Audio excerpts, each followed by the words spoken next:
If hustle had a face, it would be Amara's face. Every morning, while other people were still wrestling with sleep, Amara was already awake, tying her old wrapper tightly like a warrior's belt. Welcome to Nigerian's Folktales. Subscribe for fresh content, and let's explore the richness of tales. Join our community of like-minded story lovers. Please subscribe, like, share, and comment for new stories every week. Thanks. Let's know where you are watching from in the comments section. She would scoop water from a leaking yellow jerrycan, splash her face, and mutter a quick prayer. Her prayer wasn't long, just the usual. God, I beg, don't allow today scatter. And if ego scatter, at least let the pieces favor me. Then she would rush out of her one-room shack in Suralere, barefoot at first, only pausing to squeeze her tired legs into rubber slippers that had seen better days. Her house was a small zinc structure that looked like one stubborn breeze could blow it away. The walls were patched with old calendars and nylon bags to block holes. The ceiling? It was just zinc, rattling and singing every time rain played drum on it. But inside that shack lay her world, her younger brother Chike. Chike was only 12, but life had already sat heavily on his chest. He had a heart problem. Doctors had said he needed surgery that would cost millions. Millions! Amara had never even touched 1 million in her entire life. In fact, she once told her neighbor that if she ever saw 1 million naira cash, she would first take selfie with it before spending. But Chike was her reason to fight. Every night, she sat by his side, fanning him with cardboard when he coughed. She would whisper promises. Chike, when I hammer, I go buy you suya with full onions every day. No more Gary soaking. And Chike, weak but sharp-mouthed, would smile faintly. Sister, forget hammer. Just buy me meat pie first. His small laughter always recharged her tired bones. When the rest of Lagos was still yawning, Amara was already dashing off to the roadside restaurant where she worked. The place was chaos disguised as business. Smoke from frying oil filled the air. Men in singlets argued about football. Women haggled for extra pomo. And somewhere at the center of it all was Madame Cuterat, the loudest human being in Suralere. Madame Cuterat's voice could scatter silence the way pepper scatters an empty stomach. Her Ankara wrapper was always tied carelessly above her chest, and she had one sharp finger she used to point like police torchlight. Amara, carry 3 plates, not 2. Wet in your hand, they do. You want marry tray? Amara would smile, balancing 2 trays anyway. Madam, I beg. I no one kill myself before wedding. Not 2 hand I get, not 4. Customers would burst out laughing, and Madame Cuterat would hiss so loudly it sounded like gas escaping from a cylinder. But that was Amara's magic. Even when tired, she always had words to make people laugh. One time, a big-bellied man complained that his stew was small. Amara leaned close and whispered, "Oga, this stew small because your bell no get break." The man laughed until tears came out, gave her 200 Nigerian nairas tip, and Amara quickly folded it into her bra before Madame Cuterat's hawk eyes spotted it. Everyone saw Amara smile, but nobody saw her burden. Every tip she collected, every naira she saved, all of it was for Chike. For surgery, for a future where her brother could run like other boys instead of lying weak on a mat.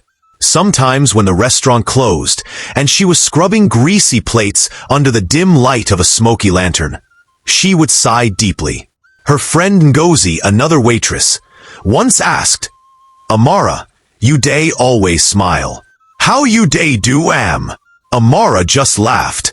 "If I no smile, I go cry. And cry no day fry yam." One evening, when the noise in the restaurant was at its peak, a strange man walked in. He looked like trouble and tiredness had gone for a joint venture on his body. His shirt was faded, his beard was scruffy, his hair uncombed, and his slippers looked like they had fought in the Biafran War and lost. Immediately, Two waitresses pinch their noses. See mad man. A beg. No let him near my table. Customers shifted their chairs away, muttering. One man even said loudly, make this poverty no near my pepper soup. But Amara paused, tray in hand. She looked at him closely. His clothes screamed struggle, but his eyes carried kindness. They were tired, yes, but not wicked. He sat at a corner quietly, almost invisible. Amara walked over, set down a plate of beans and bread, and smiled. Oga, eat small. Life no easy, but God day. The man looked up slowly, and for the first time, he smiled. Not the kind of smile that showed riches, but the kind that carried gratitude. That evening, he ate his beans like it was a royal feast. From that night, the stranger became a regular. What Amara didn't know was that the madman with dusty slippers carried a secret so big, it could rewrite her life in gold. But for now, she was just a poor waitress with too many problems, feeding a forgotten stranger because her heart refused to stop being kind. The man returned the next evening. Same dusty slippers, same shirt that looked like it had survived 1,000 laundries without ever meeting soap. His beard was so rough it could hide small insects. He walked quietly to his corner table, the one Amara had now nicknamed Oga Poverty's Throne. Customers rolled their eyes. One muttered, so this man day come every day? No day shame? Lego SEF. But Amara smiled and carried his usual plate. Oga, your beans and bread day ready. The man looked up and grinned. You don't turn my personal chef o. Amara dropped the plate and adjusted her wrapper. A beg. No confuse me with big grammar. Na only beans I sabi cook. If na fried rice, you go chop raw rice and pepper. The whole table nearby burst into laughter. Madame Cuterat's voice shot across the room. Amara, wedding day funny? You think say you be basket mouth? If you want do comedy, go stand for Alaba bus stop. Amara smiled sweetly and whispered to the man. Na so she day. If she no shout 2 times every minute, her blood pressure go rise. The man chuckled, nearly choking on bread. Day after day, he came back. Same seat, same food, same crooked smile. Amara always found herself rushing to serve him before anyone else. Sometimes she slipped in an extra slice of bread. Sometimes 1 extra piece of pomo in the pepper soup. She leaned in once and whispered, Oga, see me do. But hide em from madam before she hide me inside pot. The man burst out laughing so hard that even other customers glanced over. And in those small moments, Amara forgot her heavy burdens.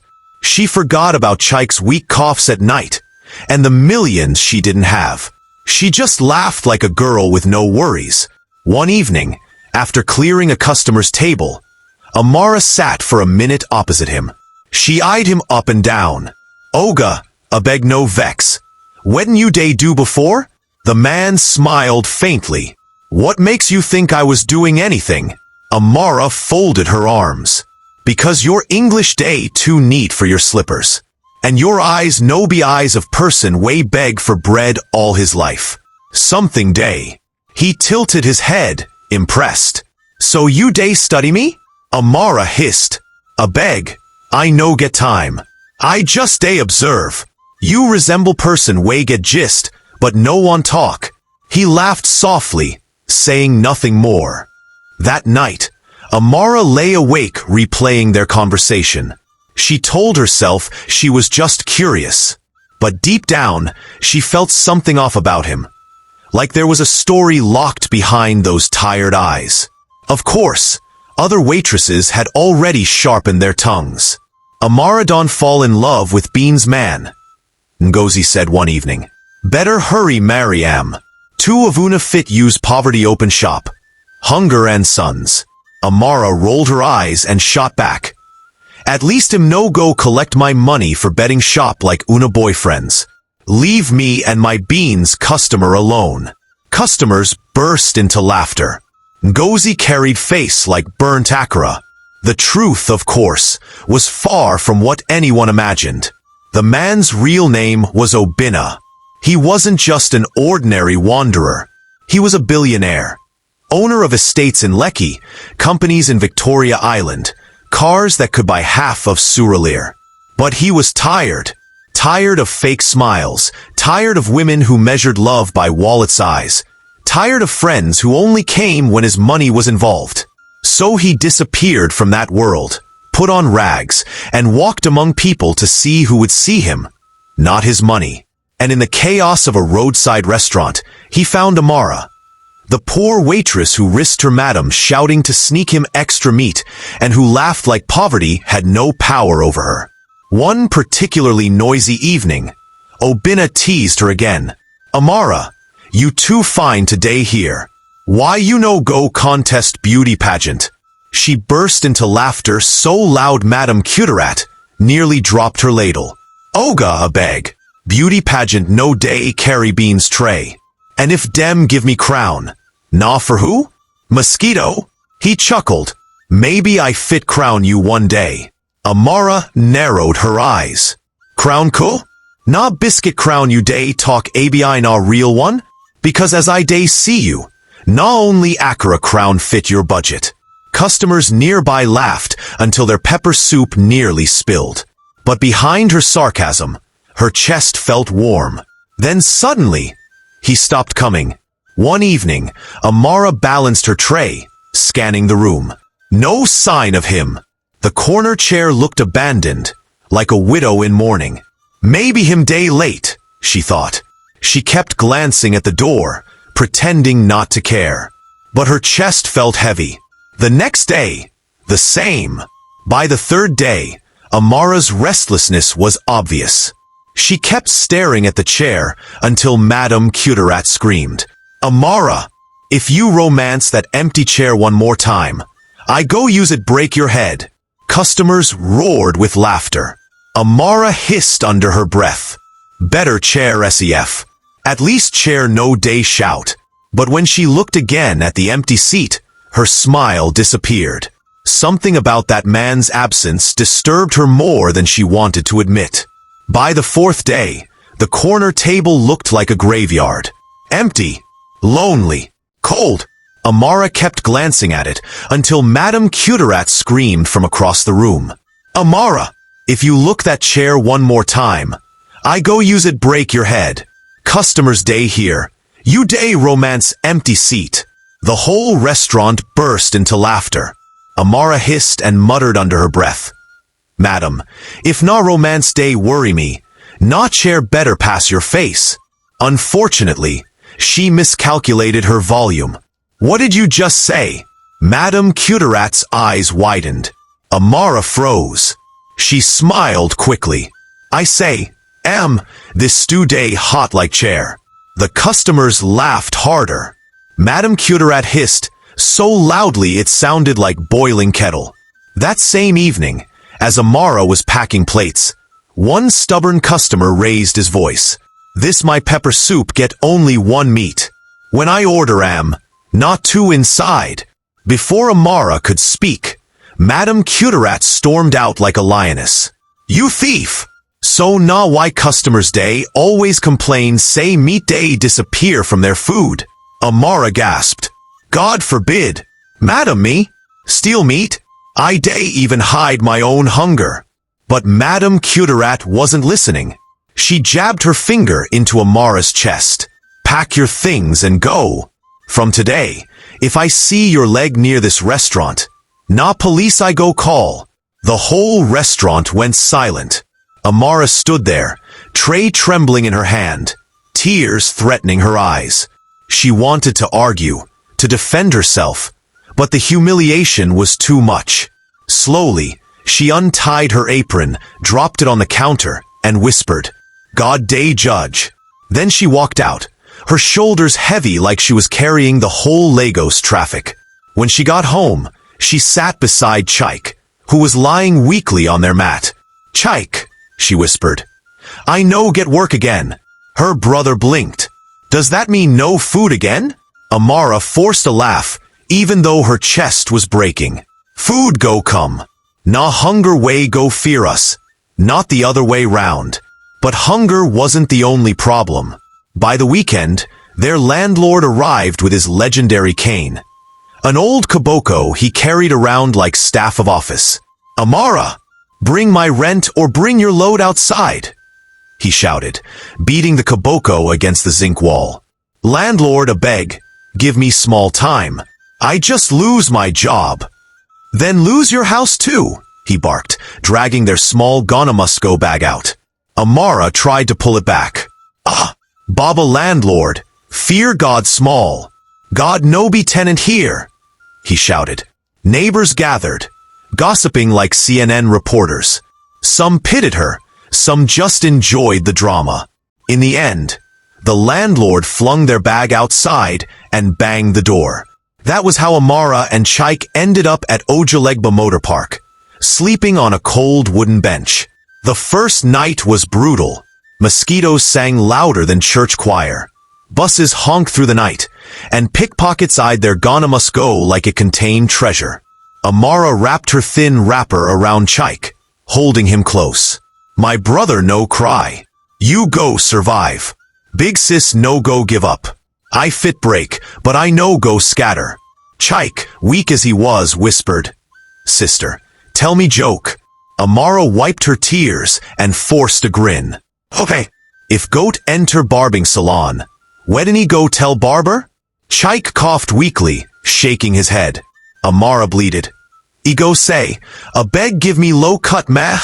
Chike laughed until he coughed again, and Amara laughed with him through her tears. That little giggle was her fuel. That night, while Chike slept, Amara stayed awake staring at the sky. She whispered into the darkness, "God, I know day ask for mansion. I know even day ask for car. Just let this boy live.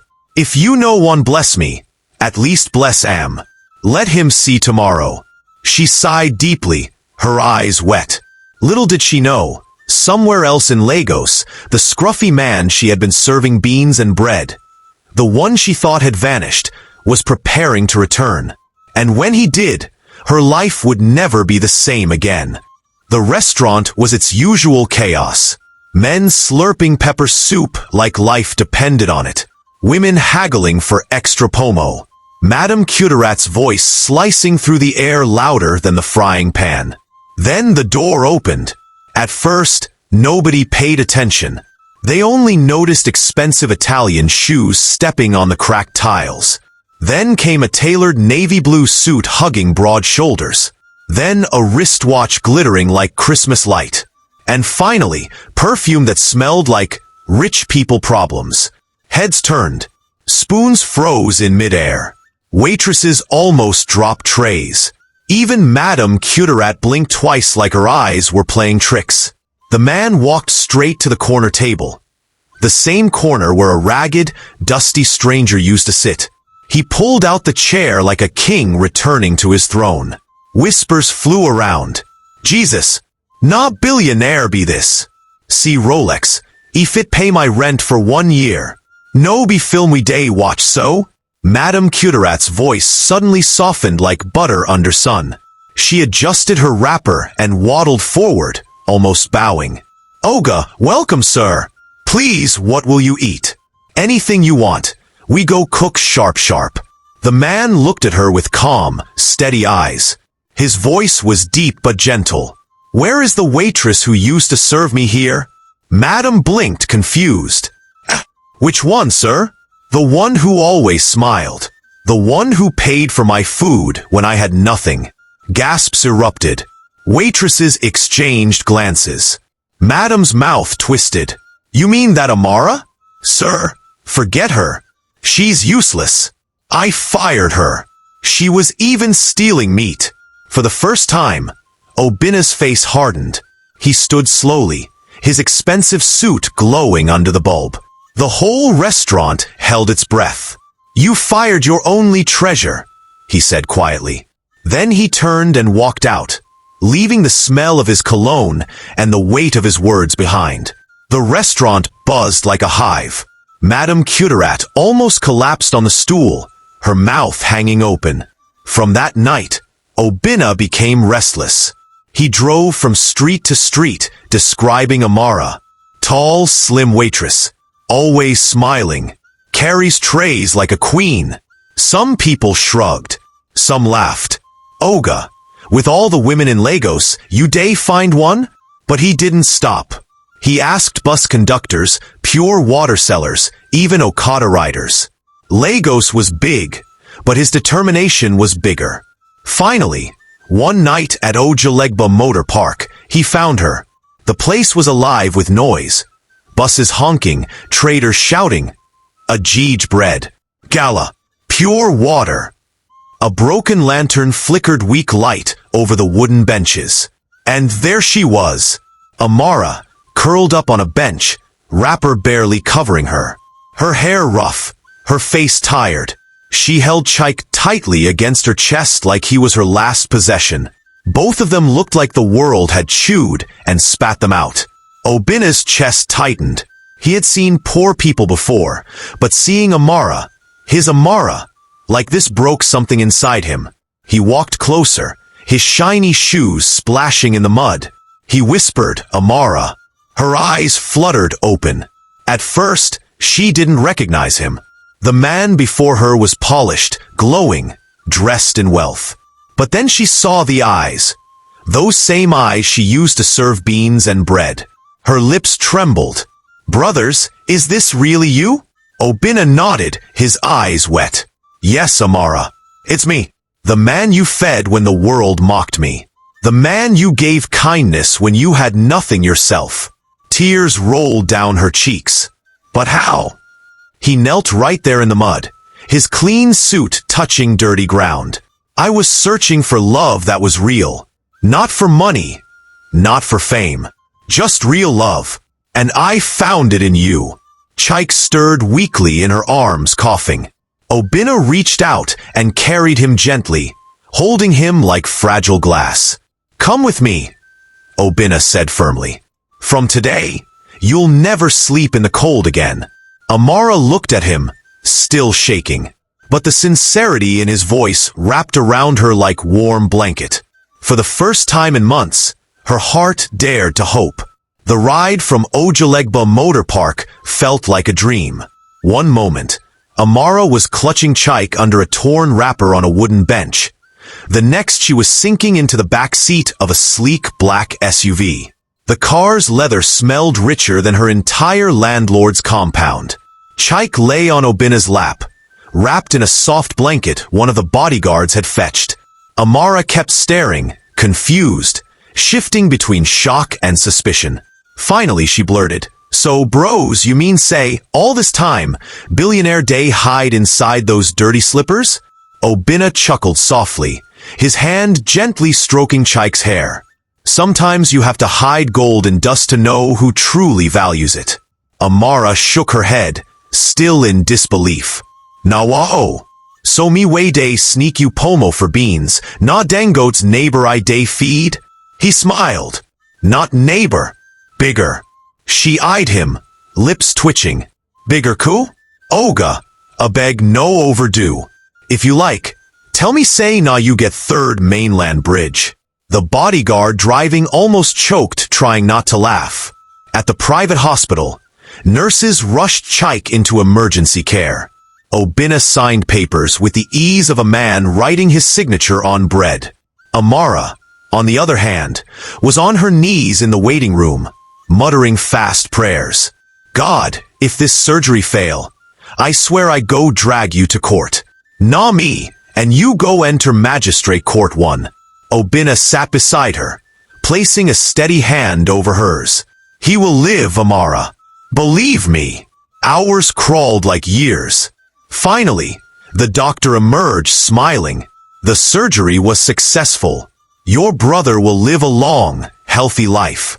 Amara's scream of joy shook the whole ward. She collapsed to the floor, laughing and crying at once. Chike go live. God don shame poverty. Obinna lifted her gently. From today, no more suffering. Everything changes. Weeks later, Chike was running in the hospital garden, chasing butterflies. His laughter was strong, no longer weak. Amara sat on a bench watching him, her eyes wet with joy. Obinna walked up to her, holding a small velvet box. "Amara," he began, his voice trembling. "You fed me when the world mocked me. You gave me kindness when you had nothing.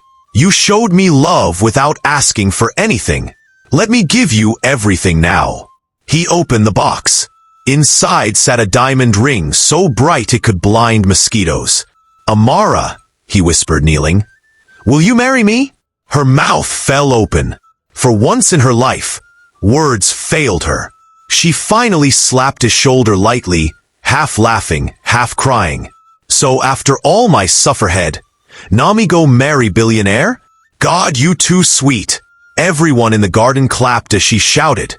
Yes, the wedding wasn't a carnival, but it was pure class. Amara wore a simple white gown that looked like heaven was stitched into it. Chike, now healthier, proudly held her hand and walked her down the aisle. But the drama wasn't complete without Madame Cuterat. She stood outside the church gate, her head craned like a curious lizard.